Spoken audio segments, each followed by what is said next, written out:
Parmi eux, une importante délégation venue d'Algérie et de représentants de gouvernements nationaux, régionaux, locaux, de parlementaires, d'associations, de comités de soutien au peuple sahraoui, de villes et des syndicats. La conférence a été précédée de remarquables réunions de travail de parlementaires, des syndicats, mais aussi, pendant cette année, de défenseurs des droits humains et des ressources naturelles, de défenseurs des prisonniers politiques sahraouis, des missions civiles dans les territoires occupés et dans les camps de réfugiés. La conférence a pris acte de la victoire du Front Polisario à la suite du rejet par la Cour européenne de justice à Luxembourg du recours introduit par la Commission et le Conseil de l'Union européenne à l'encontre de l'arrêt qu'elle avait pris le 29 septembre 2021. Les droits fondamentaux du peuple sahraoui ont été clairement réaffirmés.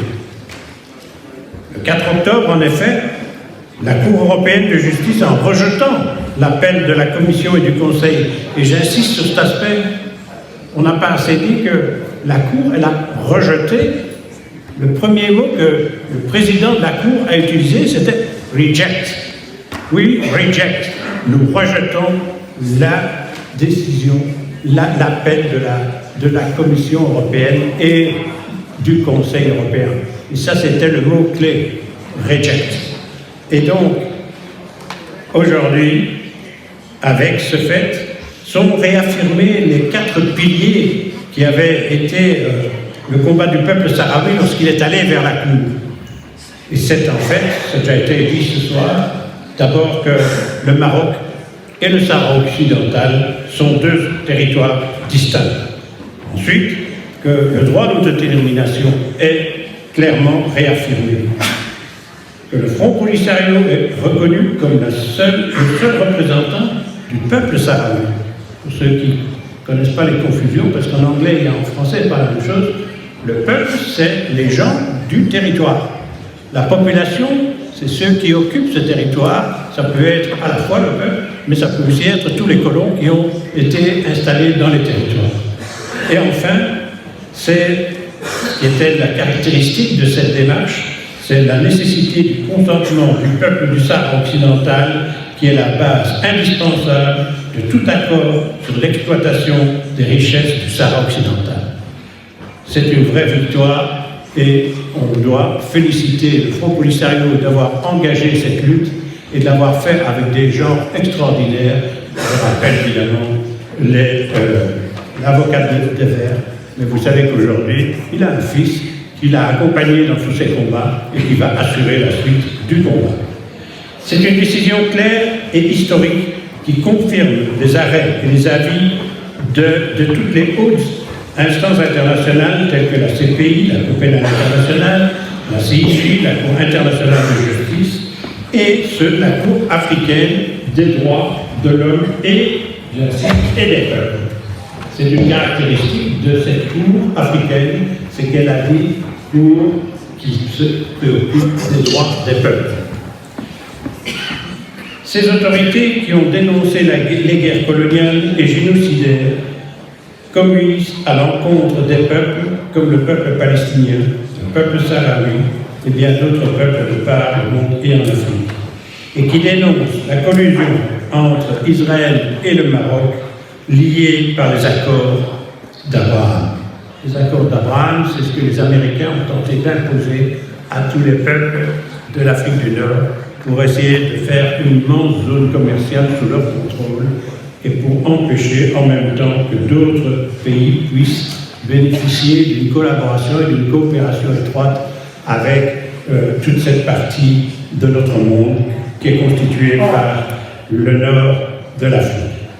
L'arrêt des guerres coloniales, d'occupation et de retrait des occupants est une exigence absolue dont doit s'occuper l'Organisation des Nations Unies sous peine de perdre sa crédibilité.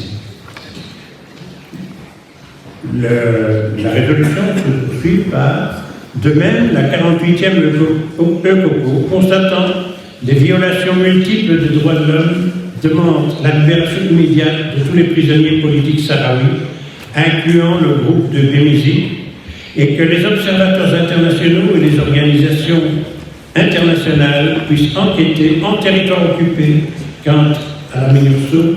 Elle doit inclure dans son mandat la protection des droits humains. Vous savez comme moi que c'est la seule mission des Nations Unies qui n'a pas dans sa mission la protection des droits humains. C'est absolument inacceptable. Les travaux des parlementaires, des syndicalistes et des ateliers de cette 48e ECOCO ont permis d'élaborer un vaste programme de mobilisation internationale pour l'application sans délai du référendum d'autodétermination devant permettre au peuple sahraoui d'obtenir conformément à l'ensemble des résolutions pertinentes de l'ONU, en particulier la résolution 1514 que nous connaissons bien ici, et celle 34-37, son droit, et celle-là pour obtenir son droit à l'indépendance. La conférence de Coco a adopté des rapports des 4 ateliers qui sont annexés à la présente résolution finale et qui constituent les axes programmatiques essentiels pour l'année 2025. La conférence dénonce les chefs d'État français, espagnols, états-uniens qui ont, en violation du droit international et du droit des peuples à disposer d'eux-mêmes, soutiennent la tentative marocaine d'annexer le Sahara occidental. Il s'agit là d'un abus d'autorité et d'une violation de la légitimité internationale inacceptable à l'encontre du peuple souverain aux yeux des Nations Unies et de l'Union africaine, le peuple du Sahara occidental. Défendre les droits du peuple sahraoui, c'est défendre la Charte des Nations Unies et la construction d'une Afrique de la coexistence pacifique des peuples.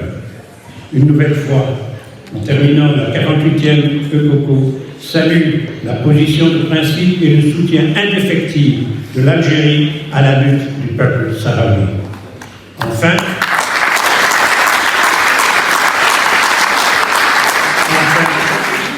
la 48e ECOCO condamne avec force les pratiques génocidaires et les crimes de guerre, crimes contre l'humanité, commis à l'encontre du peuple palestinien par l'État d'Israël et affirme sa pleine solidarité et son appui au peuple de Palestine.